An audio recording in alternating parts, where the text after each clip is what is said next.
Welcome student. तर पहा, आजचं जे आपलं लेक्चर आहे बायोलॉजीचं, तर ह्या लेक्चरमध्ये आपण एक साधारणतः आठवडाभर तुमचं जे काही बेसिक नॉलेज आहे बायोलॉजीचं ह्याला पुन्हा आपण रिवाईज करणार आहोत. मग ह्या बेसिक नॉलेजमध्ये तुम्ही साधारणतः 8वी 9वी 10वी ह्या इयत्तेमध्ये हे बेसिक कन्सेप्ट सगळे शिकलेला आहात.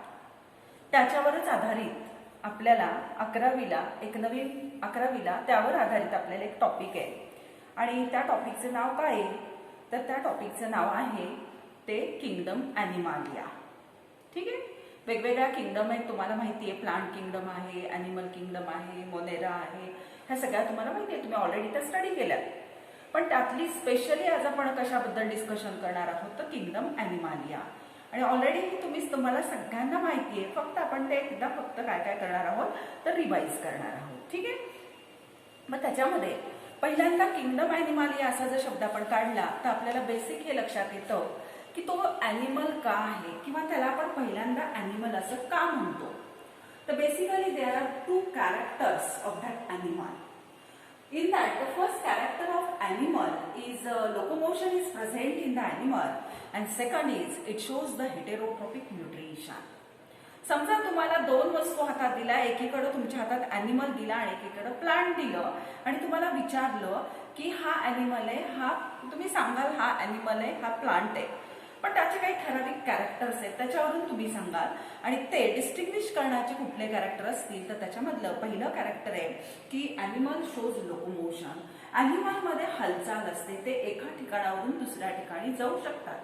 बरोबर आहे, म्हणून तो ॲनिमल आहे. आणि दुसरं गोष्ट म्हणजे ॲनिमलमध्ये हेटेरोट्रॉपिक न्यूट्रिशन आहे. हेटेरोट्रॉपिक न्यूट्रिशन म्हणजे काय? तर प्लांट जसं क्लोरोप्लास्टच्या सहाय्यानं स्वतःचं फूड स्वतः प्रिपेअर करतात, तसं ॲनिमल हे स्वतः फूड प्रिपेअर करू शकत नाही, कारण त्यांच्यामध्ये क्लोरोप्लास्ट हे ॲब्सेंट आहे. म्हणून ते अन्नासाठी दुसऱ्यावरती अवलंबून असतात.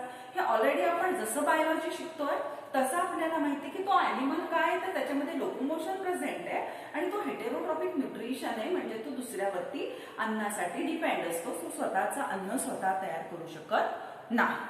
ठीक आहे. आता हे माहीत झाल्यानंतर पुढचा पॉइंट आपल्याला शिकायचा आहे आणि तो पुढचा पॉइंट कुठला आहे ऑलरेडी तोही तुम्हाला माहिती आहे. तर असे जे ॲनिमल्स आहेत ह्या ॲनिमलमध्ये तुम्हाला माहिती आहे that animal shows general characteristics and there is a great diversity. So for that we have to study the classification of that animal. पहा, आपल्याला हे माहिती आहे की first of all we are familiar with that animal and that animal shows different general characteristic and diversity. So we learn about how diverse group are classified systematically. हे group कसे आपण classify करू शकतो, कसं त्याचं क्लासिफिकेशन करू शकतो, हे आपल्याला काही शिकायचे. त्याचे काही बेसिक आयडियाज आहेत, त्याच्यावरून आपण सांगू शकतो की अमुक एक ॲनिमल ह्या स्टेपमध्ये क्लासिफाय आपण करू शकतो. ऑलरेडी तेही तुम्ही स्टडी केलेले आहे. आणि मग ते कुठले तर त्याच्यातला पहिला क्रायटेरिया पाहायचा आपल्याला क्लासिफिकेशनचा, म्हणजे पहिला पॉईंट आज आपण शिकणार आहोत तो आहे क्रायटेरिया फॉर ॲनिमल क्लासिफिकेशन. मग ॲनिमल क्लासिफिकेशनचा पहिला क्रायटेरिया काय दिलेला आहे? Grades of organisation. So the first criteria is grades of organisation. हे जे काही ग्रेड्स आहेत ऑर्गनायझेशनच्या त्या कुठल्या ग्रेड्स आहेत ऑर्गनायझेशनच्या. So the first grade of organization is cellular grade, second is known as a tissue grade, third one is known as a organ grade and fourth one is known as a system grade और organ system grade. So the first one is known as a cell और cellular grade, second one is known as a tissue grade, third one is known as a organ grade and fourth one is known as a organ system grade. लक्षात घ्या. Already हे तुम्हाला मुलींना सगळं माहिती. Cellular grade किंवा sale grade म्हणजे काय? तर स्पॉन्जेस वगैरे ह्याच्याबद्दल जर आपण विचार केला तर ह्या स्पॉन्जेस मध्ये फक्त ठिकाणी फक्त त्याच्या बॉडीमध्ये वेगवेगळ्या प्रकारच्या सेल्स आहेत आणि पूर्ण त्या बॉडीचं वर्किंग त्या सेल करतात. तिथं सेल एकत्र येऊन टिश्यू वगैरे तयार झालेला नाहीये, अशाला आपण ऑर्गन ग्रेड ऑर्गनायझेशन म्हणतो. ज्या वेळेला सेल्स एकत्र येत आहेत आणि त्याचा ग्रुप ऑफ सेल्स एकत्र झाला की त्याला आपण ग्रुप ऑफ टिश्यू किंवा सिम्पली त्याला टिश्यू असं म्हणतो. Tissue means group of cell. मग टिश्यू ग्रेड म्हणजे काय की काही अॅनिमलमध्ये त्याच्या पुढच्या अॅनिमलमध्ये काय झालेलं आहे तर ह्या सेल्स एकत्र येऊन त्यांनी टिश्यू फॉर्म केला आहे आणि मग ज्याच्यामध्ये हे टिश्यू वर्किंग करून आणतं बॉडीचं त्याला आपण टिश्यू ग्रेड म्हणतो. आणि त्याचं एक्झाम्पल आपण सिलेंड्रेट सांगू शकतो. सिलेंड्रेटाचं एक्झाम्पल सांगायचं म्हटलं तर हायड्रा तुमच्या सगळ्यांच्या ओळखीचा आहे, त्याच्यामध्ये टिश्यू ग्रेड आहे. त्याच्यानंतर पुढे जर पाहिलं तर ऑर्गन ग्रेड आहे की जसं तुम्हाला माहिती आहे की सेल एकत्र आले की टिश्यू तयार झाले, तसे टिश्यू जेव्हा एकत्र येतात तेव्हा टिश्यू एकत्र आलं की ऑर्गन तयार होतो. म्हणजे पुढचे जे काही अॅनिमल्स असतील त्या अॅनिमलमध्ये काय तयार झालेलं आहे, टिश्यू एकत्र येऊन ऑर्गन तयार झाले, म्हणून त्यांचं ऑर्गनायझेशन कुठलं आहे तर ऑर्गन ग्रेड ऑर्गनायझेशन आहे. चपटे कृमी प्लॅटीहेल्मिन्थीस जे चपटे कृमी आहे त्यांच्यामध्ये ऑर्गन ग्रेड प्रेझेंट असते. आणि पुढचा चौथा टाईप तुमच्या पुस्तकामध्ये दिलेला आहे तो असा आहे organ system grade. Organ system grade म्हणजे काय लक्षात घ्या की ऑर्गन जेव्हा एकत्र येतात, ऑर्गन जेव्हा स्वतःचा ग्रुप तयार करतात, ग्रुप तयार करून ते बॉडीचे एक विशिष्ट सिस्टीम तयार करतात. मग सिस्टीम तयार झाली म्हणून तिथं त्याला म्हणलेले ऑर्गन सिस्टीम ग्रेड. आणि असे अॅनिमल अर्थवर्म ॲनेलिडापासून जर तुम्ही बघितले तर पुढचे सगळे पुढे काय झालेले आहे ऑर्गन सिस्टीम ग्रेड हे त्यांच्यामध्ये ऑर्गनायझेशन आहे. सिम्पली मी असं म्हणेन की त्यांच्या बॉडीमध्ये फक्त सेलच वर्क करून आणतात त्याला सेल ग्रेड ॲनिमल्स म्हणा किंवा ऑर्गनायझेशन म्हणा. ज्यांच्यामध्ये सेल एकत्र येऊन टिश्यू तयार होतो त्याला टिश्यू ग्रेड ऑर्गनायझेशन म्हणा. ज्यांच्यामध्ये टिश्यू एकत्र येऊन ऑर्गन तयार होतो त्याला ऑर्गन ग्रेड ऑर्गनायझेशन म्हणा. आणि ज्यांच्यामध्ये ऑर्गन एकत्र येऊन सिस्टीम्स तयार होतात त्याला ऑर्गन सिस्टीम ऑर्गनायझेशन म्हटलं जातं. आणि हा पहिला क्रायटेरिया ॲनिमलच्या क्लासिफिकेशनसाठी वापरला जातो. ठीक आहे, हे ऑलरेडी तुम्हाला माहिती आहे. आता त्याच्या पुढच्या पॉईंटकडे आपण थोडंसं जाऊ. दुसरा त्याच्यामधला पॉईंट दिलेला आहे तुमच्या पुस्तकामध्ये, तो दिलेला आहे बॉडी सिमेट्री. काय दिलेला आहे दुसरा पॉईंट बॉडी सिमेट्री.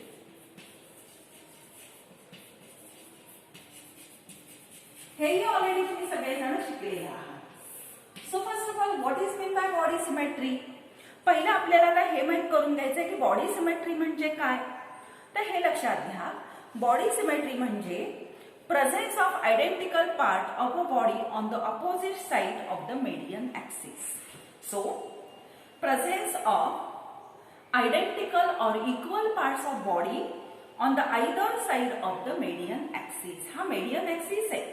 ह्या median axis ला निम्मे इकडे आयडेंटिकल पार्ट्स आले पाहिजेत आणि निम्मे इकडे आले पाहिजेत. असं जेव्हा बॉडीची दोन पार्ट मध्ये इक्वल पार्ट मध्ये डिस्ट्रीब्युशन होईल त्यावेळेला त्याला म्हटलं जातं बॉडी सिमेट्री. आणि बॉडी सिमेट्री किती प्रकारच्या असतात तर बॉडी सिमेट्री ह्या 3 प्रकारच्या असतात. त्याच्यामधला पहिला प्रकारला आपण असिमेट्री म्हणतो, दुसऱ्याला बायलॅटरल सिमेट्री म्हणतात आणि तिसऱ्याला रॅडियल सिमेट्री म्हटलं जातं. आता असिमेट्री म्हणजे काय. When we cut that animal in any plane, it do not divided into the 2 equal parts. कशा ह्या पद्धतीनं तुम्ही आता समोर तुमच्या डायग्राम आहे ही अमिबाची डायग्राम काढली आहे आणि अमिबा हा इरेग्युलर शेपचा प्राणी आहे, त्याला विशिष्ट असा आकार नाहीये. मग ह्या अॅनिमल तुमच्याकडे दिला आणि मी तुम्हाला म्हटलं की याचे 2 इक्वल पार्ट करू शकाल का. नाही करू शकणार. कुठल्याही प्लेननी जर तुम्ही त्याला असं डिवाइड करायला सुरुवात केली तर कुठल्याही प्लेन मधून त्याच्या बॉडीचे 2 इक्वल पार्ट होत नाही. अशा अॅनिमलला आपण काय म्हणतो asymmetrical animal. Body of that animal cannot be divided into the 2 equal part or halves when we cut that animal in any plane. Clear? Now the second one is known as a bilateral symmetry. Bilateral symmetry means what? Bilateral symmetry means body of animal that can be divided into the 2 equal half when we cut that animal and that cut passes only through the central axis, or body of animal is divided into the 2 equal parts through or along the median axis, that is a longitudinal axis. समजा तुमच्या समोर ही एक diagram आहे. कशाची diagram आहे? Cockroach. तुमच्या सगळ्यांच्या ओळखीचा आहे कॉकरोच. मग ह्या कॉकरोचची बॉडी जर तुम्हाला 2 इक्वल पार्ट मध्ये करा म्हटलं तर तुम्ही कुठल्या पद्धतीनं करू शकता? आयडेंटिकल हाल्स तुम्हाला करायचे तिथं. तर when we cut that animal through the longitudinal axis, then and then it can be divided into the 2 equal halves. फक्त आणि फक्त जेव्हा असं उभ्या पॅटर्ननी लॉन्जिट्युडिनल पॅटर्ननीच तुम्ही जे कट कराल तरच त्याचे इक्वल पार्ट होतील. म्हणजे कसं, एक त्याचा अँटिना, एक डोळा, 3 पाय, 2 विंग्स एकीकडे आले. सेम तेच डिस्ट्रीब्युशन त्या साईडला होतं. ठीक आहे, त्यावेळेला त्याला म्हणायचं बायलॅटरल सिमेट्री. मग कॉकरोच मध्ये बायलॅटरल सिमेट्री आहे, फ्रॉग मध्ये बायलॅटरल सिमेट्री, अर्थवर्म मध्ये आहे, आपल्यामध्ये सुद्धा बायलॅटरल सिमेट्रीच प्रेझेंट असते. त्याच्यानंतर पुढच्या पार्टकडे आपण जाऊया, ज्याला आपण रॅडियल सिमेट्री म्हणतो. आणि रॅडियल सिमेट्रीचं बेस्ट एक्झाम्पल म्हणजे स्टारफिश, तारा मासा. तुम्हाला सगळ्यांना माहितीये की ज्याला किती आर्म्स असतात? 5 आर्म्स असतात. आणि त्याची डेफिनेशन अशी आहे, लक्षात घ्या. Body is divided into the 2 equal parts by more than 2 planes and that planes passing through 1 main axis. म्हणजे तुम्ही ह्याचे बॉडीचे कुठल्याही प्लेन मधून 2 पार्ट करू शकता. मग आता कसं लक्षात घ्या, खूप लोकांच्या हे लक्षात येत नाही. ह्याला 5 आर्म आहेत. तुम्ही अडीच 2 इक्वल डिस्ट्रीब्युशन करू शकाल की नाही? मग करायचं तसं. हे 2 घेतले की ह्याचा अर्धा घ्यायचा, म्हणजे हा अडीच झाला. हे 2 जर घेतले तर ह्याचा अर्धा घ्यायचा, म्हणजे हा असा झाला. लक्षात येत आहे? अशा पद्धतीनं ज्या वेळेला एनी प्लेन मधून तुम्ही ते कट करताय आणि ते प्लेन मात्र कशातून जात आहेत? सेंट्रल ऍक्सिस मधून जातात. आणि अशा पद्धतीने बॉडीचे 2 इक्वल पार्ट जर होत असतील तर त्याला म्हटलं जातं रॅडियल सिमेट्री. आणि रॅडियल सिमेट्री कशामध्ये प्रेझेंट असते? तर ती स्टारफिश मध्ये प्रेझेंट आहे, ती जेलीफिश मध्ये सुद्धा प्रेझेंट आहे. आणि हे ऑलरेडी मी थोडं स्पीडी घेण्याचं कारण काय आहे, तर हे आपलं फक्त रिव्हिजन वाईज चालू आहे, बाकी काही त्याच्यामध्ये विशेष नाहीये. आता हे सिमेट्री माहीत झाल्यानंतर त्याच्यानंतर पुढचा पार्ट आपल्याला स्टडी करायचा आहे आणि तो आहे बॉडी सिलोम और बॉडी कॅव्हिटी. लक्षात घ्या फक्त आता पुढचा तिसरा पार्ट शिकायचा बॉडी सिलोम और बॉडी कॅव्हिटी.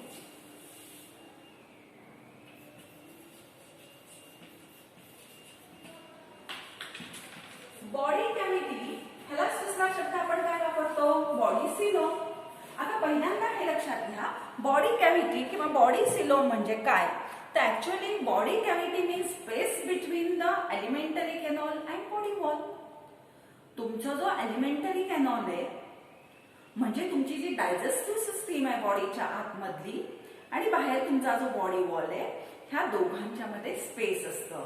आणि ते जे स्पेस आहे त्याला आपण काय म्हणतो? तर बॉडी कॅव्हिटी म्हणतो किंवा बॉडी सिलोम म्हणतो. So body coelom means that is a space between the body wall and the elementary canal. Now there are 3 types of that cavities or that type of animal.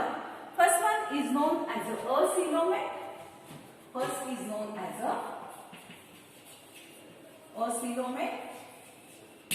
Second is known as a coelomate. And third one is known as a pseudocoelomate. Pseudocoelomate animal.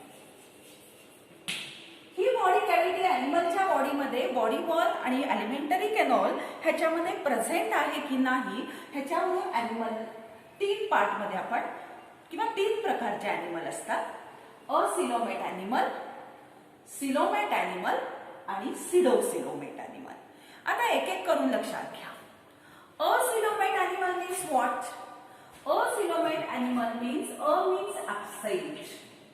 In that the animal, the true body, simply the body cavity is absent, means there is a no space between alimentary canal and the body wall.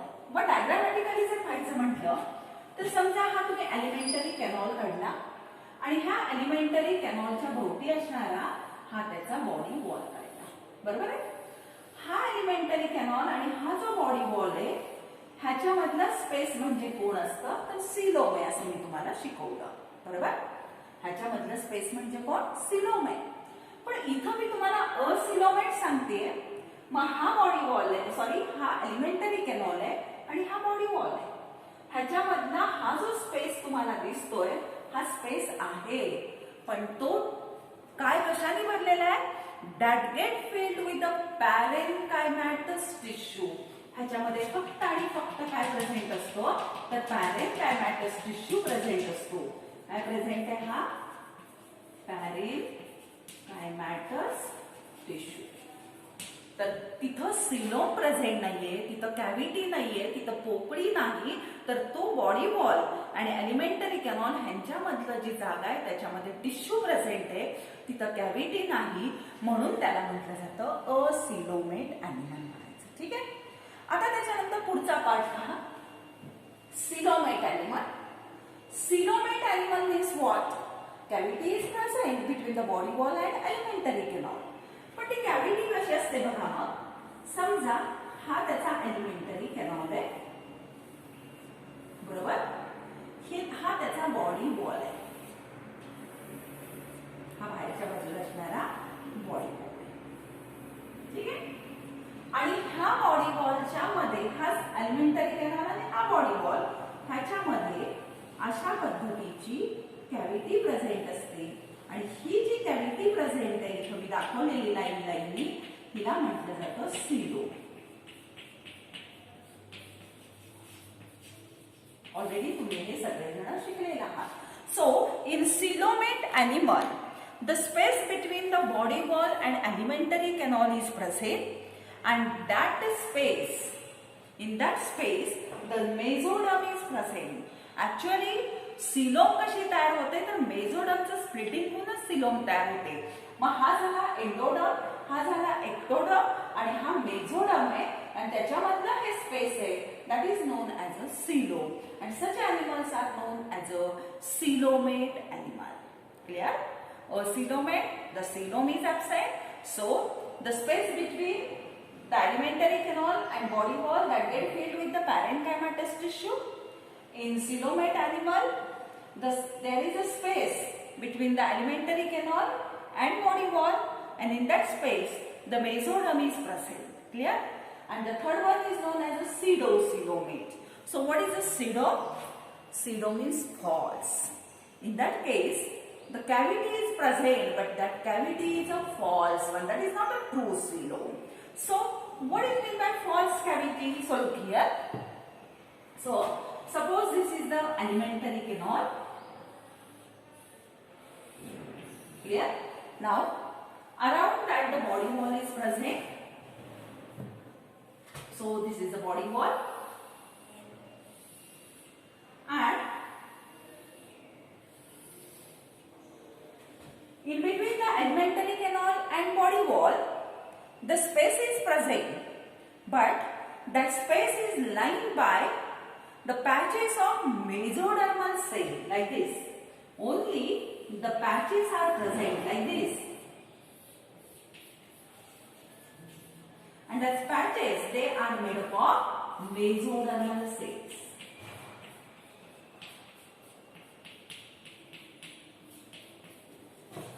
Patches of mesoderm. लक्षात ठेवा, body cavity किंवा true coelom म्हणजे किंवा coelom म्हणजे काय? तर that is a space between elementary canal and body wall. Depending upon that there are 3 types of animal.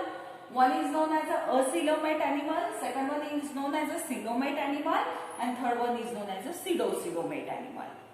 In coelomate animal, wings absent, so the true body cavity is absent, and the space between the body wall and alimentary canal, it gets filled with the parenchymatous tissue. The next one is a coelomate animal. Coelomate means the space between the alimentary canal and body wall that get filled with the mesoderm, and that is a true body cavity. In third case, the pseudocoelomate animals means what? Pseudo means false, khoti, means the space between the alimentary canal and body wall, in that is lined by the patches of mesoderm. Only patches of mesodermal cells are present, so that is known as a false coelom or a pseudocoelom.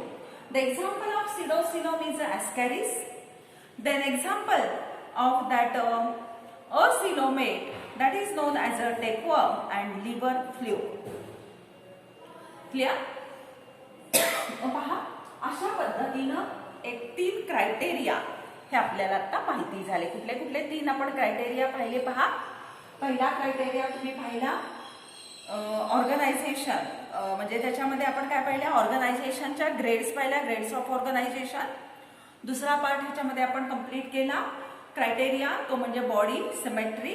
आणि तिसरा part आपण ह्याच्यातला क्रायटेरियाचा complete केला, तो पाहिला body cavity किंवा body coelom. ह्याच्यानंतरचे पण criteria आहेत, हे आपण पुढच्या लेक्चरमध्ये पाहणार आहोत. ठीक आहे, तर आपण आज इथे थांबू.